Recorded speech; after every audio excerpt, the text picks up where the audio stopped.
Tama, kapag pinag-uusapan natin yung mga medical na diagnosis, 'di ba? Laging may inaasahan tayong eksaktong sagot. Parang sa ininyariya lang. Oo, yung tipong malinaw agad kung ano yung mali. Tama. Halimbawa, nabali yung braso mo. Ipapakita sa iyo ng doktor yung x-ray tapos may malinaw at puting lamat doon sa buto. Tapos ituturo lang yan ng doktor. Ayun nga, sasabihin niya, ayan ang problema, lalagyan natin ng semento, tapos gagaling yan sa loob ng 6 na linggo, nabali o hindi nabali. Napakalinaw. Nakakapagbigay talaga ng kapanatagan yung ganyan. Kasi gusto natin na nakikita at madaling na ikakategorya yung mga problema natin. Oo, pero kapag pumasok ka na sa mundo ng mga relasyon ng tao, lalo na kung paano natin hinaharap yung mga hindi pagkakaunawaan, biglang nasisira yung x-ray machine na yun. Totoo yan. Kasi wala naman tayong makinarya para silipin yung nasa loob ng isip o damdamin ng isang tao. Biglang nagiging napakalabo ng sitwasyon. At iyan mismo ang malalimang paghihimay na gagawin natin ngayon. Titingnan natin yung mga materyales na ibinahagi mo sa amin tungkol sa dokumentong pinamaagat, Navigating Tension Biblically. Napakaganda ng pananaw ng mga tala na yan tungkol sa paglutas ng alitan. Oo, kaya ang pangunahing misyon natin para sa iyo na nakikinig ngayon ay baguhin ang pananaw mo. Mula sa nakasanayang mong pagtakbo palayo sa mga tensyon, papunta sa paggamit nito bilang isang makapangyarihang sandata para sa paglago at paghilom, lalo na kung nasa posisyon ka ng pamumuno. At may isang napakagandang punto dyan na medyo nakakagulat.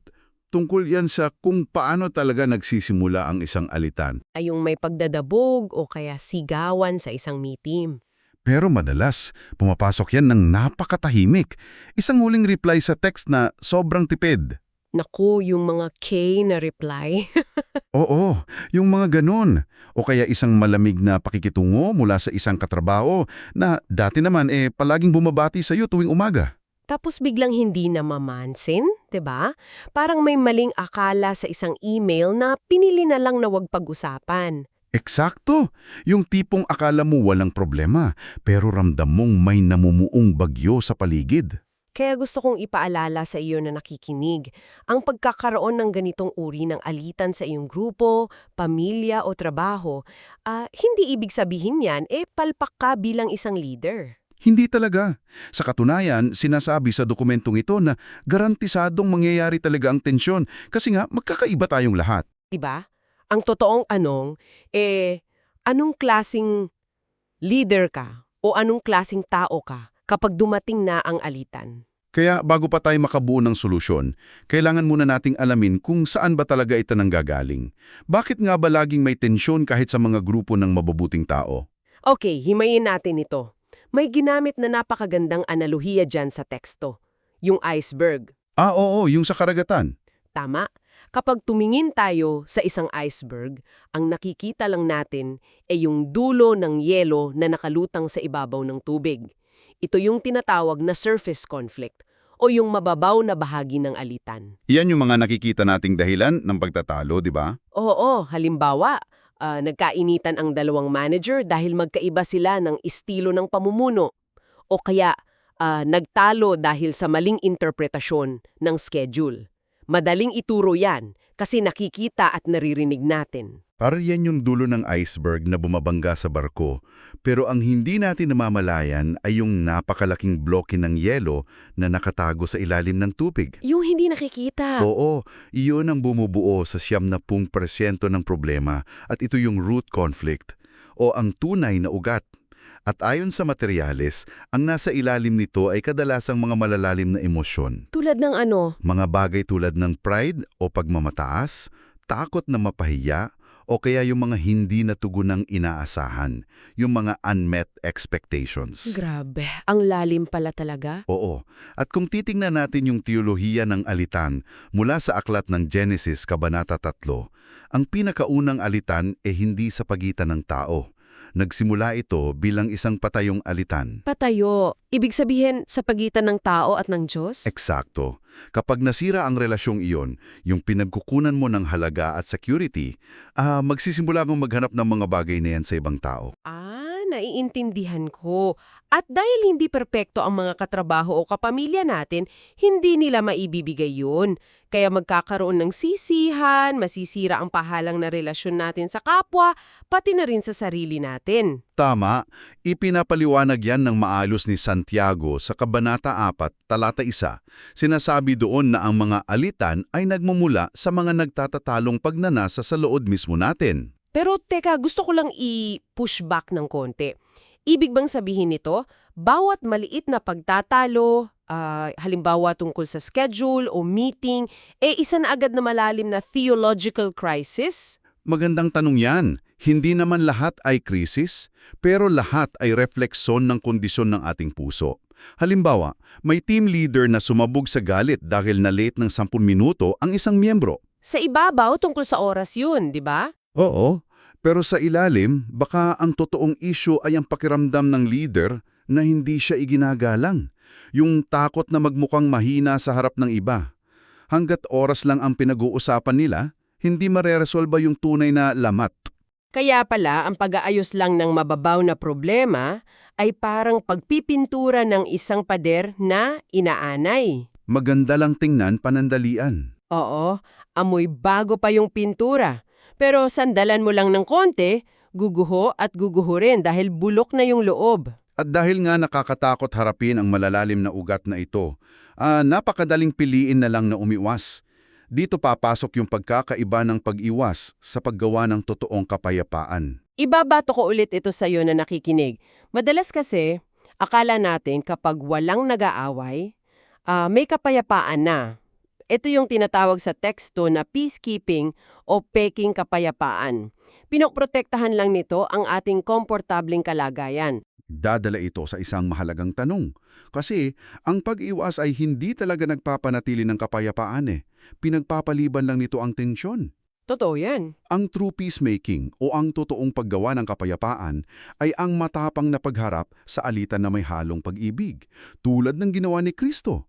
Kasi yung hindi nare-resolbang tensyon, nagiging lason yan na unti-unting sumisira sa tiwala. Mapapaisip ka talaga.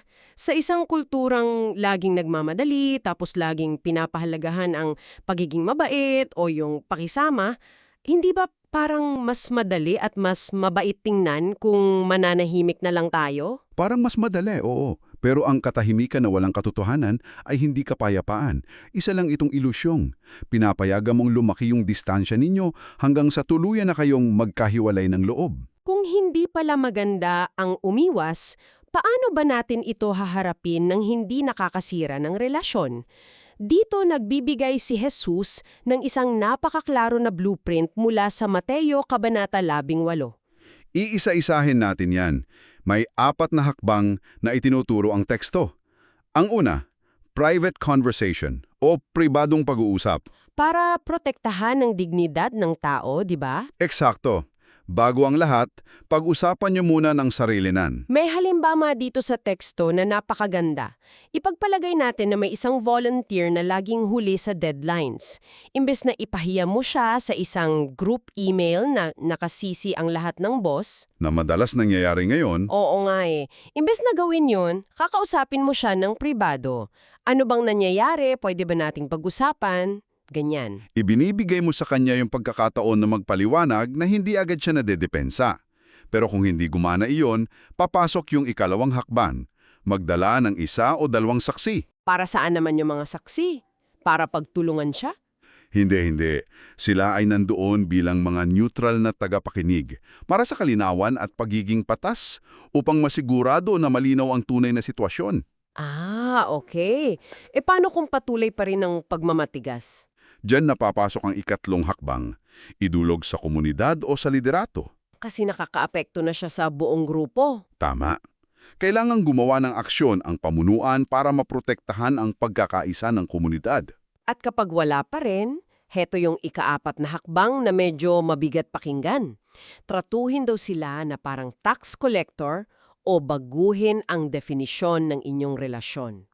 Kung iko-konekta natin ito sa mas malaking larawan, noong panahon ni Jesus, ang mga tax collector ay itinuturing na mga outsider o hindi pinagkakatiwalaan.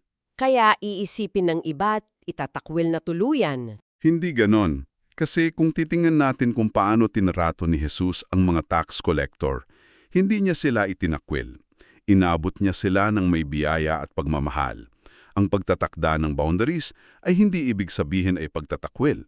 Dito na talaga magiging sobrang interesante. Kasi ihahalin tulad ko itong mga hakbang na ito sa isang safety net na unti-unting lumalawak. Ang layunin ay hindi parusahan ang tao, kundi saluhin sila pabalik sa maayos na relasyon. Isang napakagandang larawan yan ng biyaya at katotohanan. Pero kahit alam natin iyang mga hakbang na iyan, babagsak pa rin ito kung mali ang ating mga salita. Oo nga, paano ba talaga tayo dapat makipag-usap kapag nasa gitna na tayo ng prosesong ito? Kailangan natin ang tinatawag na restorative dialogue. Bago ka magsalita, kailangan munang ihanda ang puso. Dapat palitan ang mga mapanghusgang salita, yung mga akusasyon, ng mga salitang nakabase sa sariling karanasan. Yung tinatawag na I statements, di ba? Tama. Kasi kapag gumamit ka ng you statements tulad ng lagi ka na lang walang kwenta, aatakihin siya at magdedepensa. Ibibigay ko yung halimbawa mula sa teksto. Imbes na sabihin, lagi ka na lang walang kwentang mag-prepare, mas mabuting sabihin na, naramdaman kong na-stress ako nang hindi handa ang mga materyales natin dahil naapektuhan ang flow ng team. Malaking pinagkaiba nun. Sobra. Isa itong malaking aha moment para sa iyo na nakikinig. Hindi mo inaatake ang pagkatao niya, sinasabi mo lang ang naging epekto nito sa iyo. At bukod dyan, tatalakayin din natin ang aktibong pakikinig. Ayon sa Santiago, Kabanata 1, Talata 11, ang pag-pause bago sumagot, pag-reflect sa sinabi ng kausap, at pag-acknowledge ng emosyon. Teka lang, aminin ko medyo may pushback ako dyan. Ang hirap naman yatang makinig lang kapag inaatake ka na ng kausap mo. Paano mo mapipigilan ang sarili mong mag-isip ng isasagot habang nagsasalita pa lang sila?